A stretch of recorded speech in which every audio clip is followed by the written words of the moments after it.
మీ జీవితంలో ఎంత కష్టపడినా సరైన ఫలితం దక్కడం లేదా? చేతి దాకా వచ్చిన అవకాశాలు, విజయాలు క్షణాల్లో చేజారిపోతున్నాయా? ఎప్పుడు ఏదో తెలియని అశాంతి, ఆటంకాలు మిమ్మల్ని వెంటాడుతున్నాయా?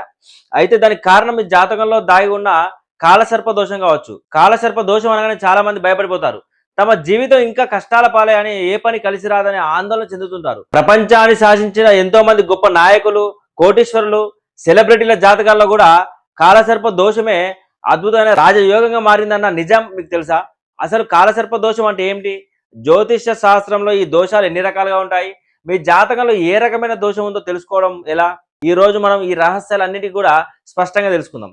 జాతక చక్రంలో రాహువు మరియు కేతువుల మధ్య మిగతా 7 గ్రహాలు బందీ అయినప్పుడే ఏర్పడే ఆ గ్రహ స్థితిని కాలసర్ప దోషం అంటారు. ఇక్కడ చూసుకుంటే రాహు కేతు మధ్యలో ఏ ఏ సవ్య దిశలో అయినా సరే, అపసవ్య దిశలో అయినా సరే మనకు ఈ 7 గ్రహాలు ఈ యొక్క 2 గ్రహాల మధ్య బందీ అయినప్పుడు మాత్రమే ఈ యొక్క గ్రహ స్థితిని కాలసర్ప దోషం అంటారు. జ్యోతిష్య శాస్త్రంలో ఈ కాలసర్ప దోషాలు ప్రధానంగా 12 రకాలుగా ఉన్నాయి.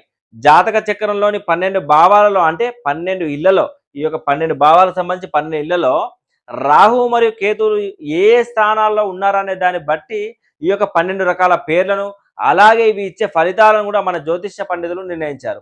ఆ 12 రకాల కాలసర్ప దోషాలు ఏవి? వాటి ప్రాథమిక ప్రభావాలు మన జీవితం మీద ఎలా ఉంటాయో ఇప్పుడు వివరంగా చూద్దాం. సో మొదటిది ఇక్కడ చూసుకుంటే కనుక అనంత కాలసర్ప దోషం. రాహు ఒకవేళ లగ్నంలో ఉంటూ అంటే లగ్నంలో 1వ ఇంట్లో ఉంటూ కేతు 7వ ఇంట్లో ఉన్నప్పుడు వీరిద్దరి మధ్యలో సవ్య దిశలో అయినా సరే, అపసవ్య దిశలో అయినా సరే మిగతా 7 గ్రహాలు బందీ ఉండడమే ఈ యొక్క దోషం ఏర్పడుతుంది. ఈ దోషం ఉన్న వారికి వ్యక్తిగత జీవితంలో పోరాటాలు చాలా ఎక్కువగా ఉంటాయి. వివాహం జరగడంలో తీవ్రమైన జాప్యం ఏర్పడవచ్చు. లేదా వివాహం జరిగిన తర్వాత వైవాహిక జీవితంలో తీవ్రమైన ఒడిదొడుకులు ఎదుర్కోవాల్సి వస్తుంది. వీరికి మానసిక అశాంతి ఎప్పుడు తోడుగానే ఉంటుంది. సో ఈ విధంగా ఇది మొదటిది. అదేవిధంగా రెండవది వచ్చేసి కులిక కాలసర్పదోషం.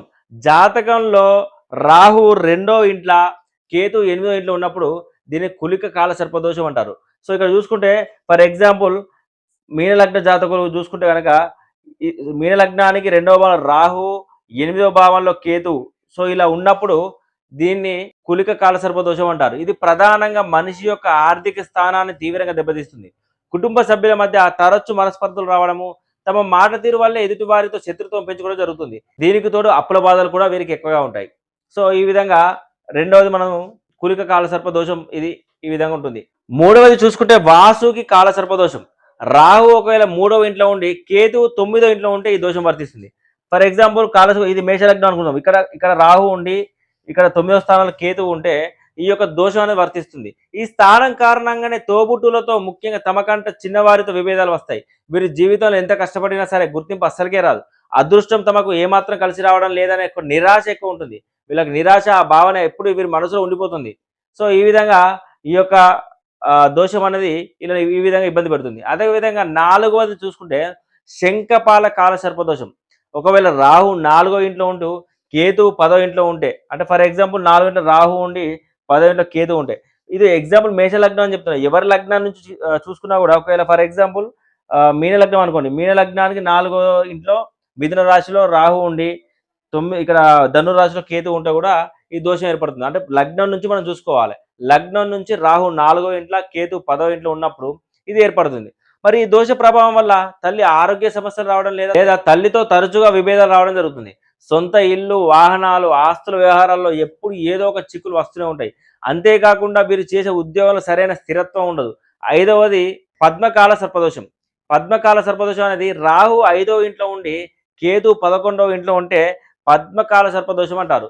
ఫర్ ఎగ్జాంపుల్ మేషలగ్నం అనుకోండి. 5వ ఇంట్లో రాహు ఉండి 11వ ఇంట్లో కేతు ఉన్నప్పుడు ఇలా ఉన్నప్పుడు దోషం అనేది ఏర్పడుతుంది. దీని ప్రభావం వల్ల మరి 5వ స్థానం కాబట్టి సంతానం కలగడంలో తీవ్ర ఆలస్యం జరుగుతుంది. లేదా సంతానంతో ఇబ్బందులు ఎదురవుతాయి. విద్యార్థులకు చదువులో ఊహించని ఆటంకాలు రావడము, అలాగే ప్రేమ వ్యవహారంలో వైఫల్యాలు ఎదుర్కోవడం అనేది ఈ యొక్క దోష లక్షణాలు. సో అదేవిధంగా 6వది చూసుకుంటే కనుక 6వది వచ్చేసి మహాపద్మకాల సర్పదోషం. ఫర్ ఎగ్జాంపుల్ జాతకంలో రాహు 6వ ఇంట్లో ఉండి కేతు 12వ ఇంట్లో ఉన్నప్పుడు ఈ యొక్క దోషం అనేది ఏర్పడుతుంది. వీరికి రహస్య శత్రువుల వల్ల భయం ఎక్కువ ఉంటుంది. చాలా ఎక్కువ వీళ్ళకు. మాకు తెలియకుండా వెన్నుపోటు పొడిచేవారు వారి చుట్టూ ఉంటారు. అనవసరమైన రోగ బాధలు, వృధా ఖర్చులు రావడము, పదే పదే చేసే ప్రయాణాల వల్ల లాభం కంటే నష్టమే ఎక్కువ కలుగుతుంది. సో ఇది 6వది. నెక్స్ట్ 7వది చూసుకుంటే కనుక 7వ దోషం వచ్చేసి తక్షక కాలసర్ప దోషం.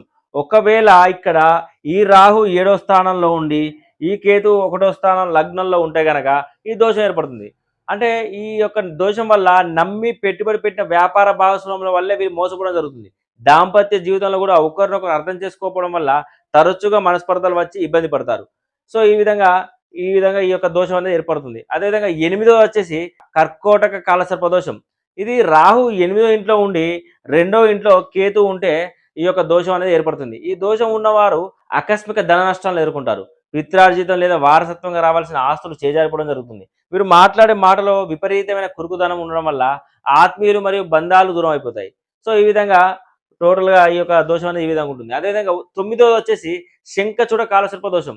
ఇది రాహు 9వ ఇంట్లో ఉండి, ఫర్ ఎగ్జాంపుల్ రాహు 9వ ఇంట్లో ఉండి 3వ ఇంట్లో కేతు ఉన్నప్పుడు ఈ యొక్క దోషం అనేది ఏర్పడుతుంది.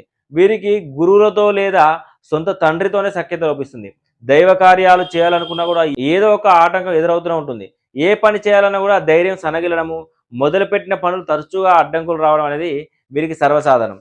సో 10వది చూసుకుంటే వీళ్ళకు 10వది వచ్చేసి ఘటక కాలసర్ప దోషం. ఒకవేళ రాహు 10వ ఇంట్లో ఉండి, ఇక్కడ రాహు 10వ ఇంట్లో ఉండి కేతు 4వ ఇంట్లో ఉంటే ఈ దోషం అనేది వర్తిస్తుంది.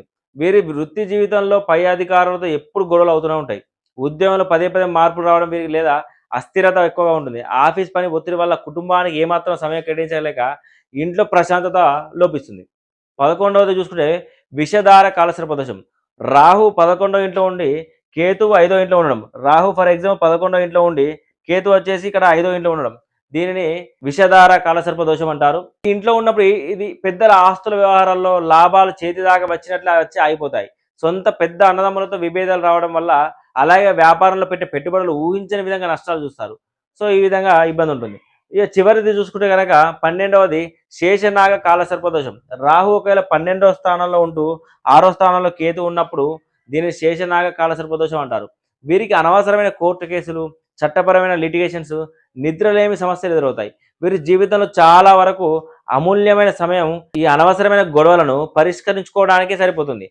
సో ఈ విధంగా ఉంటుంది. చూశారు కదా, ఈ 12 రకాల కాలసర్ప దోషాలు వినడానికే భయానకంగా అనిపించినప్పటికీ మీరు ఏమాత్రం భయపడాల్సిన అవసరం లేదు. మనం ముందుగా చెప్పుకున్నట్లు సప్రమాణ జ్యోతిషాల ప్రకారం ఇవి కేవలము దశానుకూలతను బట్టి మాత్రమే సవాలనిస్తాయి. జాతకుడికి ఒకవేళ యోగం వర్తించి సరైన వయసులో యొక్క రాహుకేతు దశలో వచ్చినట్టయితే ఈ భయంకరమైన ఈ దోషాలే అత్యంత అద్భుతమైన రాజయోగాలుగా మారి జీవితాన్ని శిఖరాగ్రానికి చేరుస్తాయి. సో నెక్స్ట్ రాబోయే వీడియోలో ప్రతి ఒక్క దోషం గురించి ఇన్డెప్త్గా తెలుసుకుందాం. ఈ వీడియో కనుక మీకు ఉపయోగపడిందని భావిస్తే లైక్ చేయండి, షేర్ చేయండి. అలాగే మరిన్ని జ్యోతిష రహస్యాల కోసం మన ఛానల్ సబ్స్క్రైబ్ చేసుకోండి. నమస్కారం.